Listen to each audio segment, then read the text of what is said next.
ভাবুন তো, বিশ্বের সবচেয়ে রহস্যময় রাষ্ট্রগুলোর একটি হঠাৎ করে ঘোষণা দিল 10,000 টনের বিশাল যুদ্ধজাহাজ নির্মাণের। শুধু সমুদ্রের ওপর নয়, পানির গভীরেও মোতায়েন করা হবে নতুন ও গোপন সমরাস্ত্র।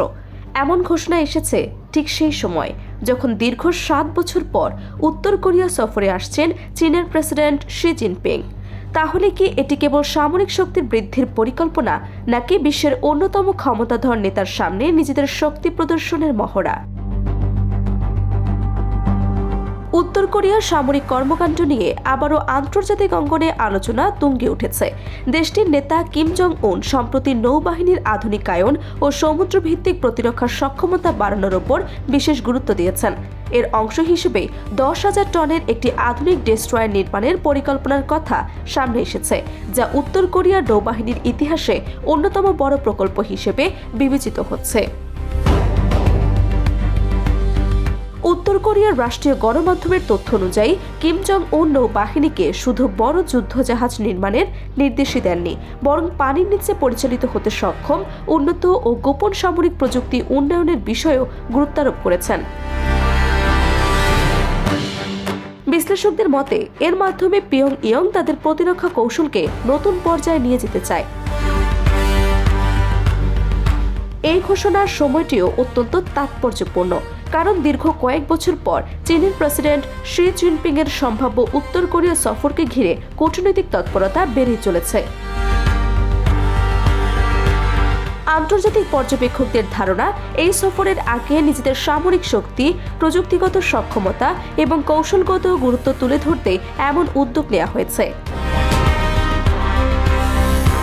সাম্প্রতিক বছরগুলোতে উত্তর কোরিয়া একদিকে রাশিয়ার সঙ্গে সম্পর্ক আরও ঘনিষ্ঠ করেছে, অন্যদিকে চীনের সঙ্গে ঐতিহাসিক মিত্ররাও ধরে রেখেছে। ফলে শি জিনপিং এর সফর শুধু কূটনৈতিক নয়, বরং আঞ্চলিক রাজনীতির জন্য গুরুত্বপূর্ণ বলে মনে করা হচ্ছে। কিম জং উনের জন্য এটি আন্তর্জাতিক পরিসরে নিজের অবস্থান আরও দৃঢ়ভাবে উপস্থাপনের একটি বড় সুযোগ। এর আগে একাধিকবার কিম জং উন দেশের পারমাণবিক অস্ত্র ভান্ডার সম্প্রসারণের প্রয়োজনীয়তার কথা বলেছেন। তার মতে, যুক্তরাষ্ট্র এবং তাদের মিত্রদের সামরিক চাপ মোকাবিলার জন্য শক্তিশালী প্রতিরক্ষার সক্ষমতা বজায় রাখা অপরিহার্য। সেই কৌশলের ধারাবাহিকতায় এখন স্থল এবং আকাশের পাশাপাশি সমুদ্র ভিত্তিক শক্তির বৃদ্ধির ওপরও বিশেষ গুরুত্ব দেওয়া হচ্ছে। সম্প্রতি বিভিন্ন সামরিক স্থাপনা ও নৌঘাঁটি পরিদর্শন করেছেন কিম। যুদ্ধজাহাজ নির্মাণ প্রকল্প তদারকি করার সময় তার সঙ্গে ছিলেন তার কন্যাও। বিশ্লেষকদের মতে এটি শুধু সামরিক নয়, অভ্যন্তরীণ রাজনৈতিক বার্তারও অংশ হতে পারে। এর মাধ্যমে রাষ্ট্রের ভবিষ্যৎ নেতৃত্ব, সামরিক শক্তির ধারাবাহিকতা তুলে ধরার চেষ্টা করা হচ্ছে।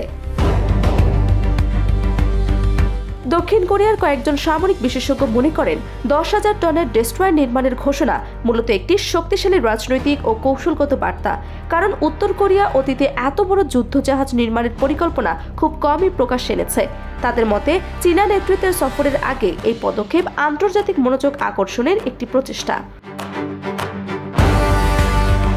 বিশেষজ্ঞদের আরেকটি অংশের মতে উত্তর কোরিয়া বিশ্বকে জানিয়ে দিতে চাইছে যে তারা শুধু পারমাণবিক শক্তির ওপর নির্ভরশীল নয়, বরং সমুদ্রভিত্তিক সামরিক সক্ষমতাও দ্রুত বাড়ানোর চেষ্টা করছে। আধুনিক যুদ্ধের বাস্তবতায় শক্তিশালী নৌবাহিনী যে কতটা গুরুত্বপূর্ণ তা বিবেচনায় নিয়ে পিয়ংইয়ং দীর্ঘমেয়াদী প্রতিরক্ষা কৌশল পুনর্গঠন করছে বলেও ধারণা করা হচ্ছে। এদিকে পুরনো নৌবহর আধুনিকায়নের চেষ্টা, অন্যদিকে বিশাল ডেস্ট্রয়ার এবং নতুন সামুদ্রিক অস্ত্র উন্নয়নের ঘোষণা, সব মিলিয়ে উত্তর কোরিয়ার এই পদক্ষেপ আন্তর্জাতিক অঙ্গনে নতুন করে আলোচনার জন্ম দিয়েছে। অনেকের মতে এটি শুধু সামরিক প্রস্তুতি নয়, বরং কূটনৈতিক বার্তা এবং আঞ্চলিক শক্তির ভারসাম্যে নিজেদের অবস্থান আরও দৃশ্যমান করার কৌশল। এখন সবার নজর চীনের প্রেসিডেন্ট শি জিনপিং এর সম্ভাব্য সফরের দিকে।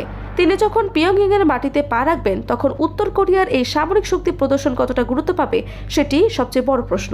তবে একটি বিষয় স্পষ্ট, কিম জং উন আবারও বিশ্বকে মনে করে দিতে চাইছে যে উত্তর কোরিয়া এখন আন্তর্জাতিক রাজনীতির অন্যতম আলোচিত এবং প্রভাবশালী ভূ রাজনৈতিক শক্তি।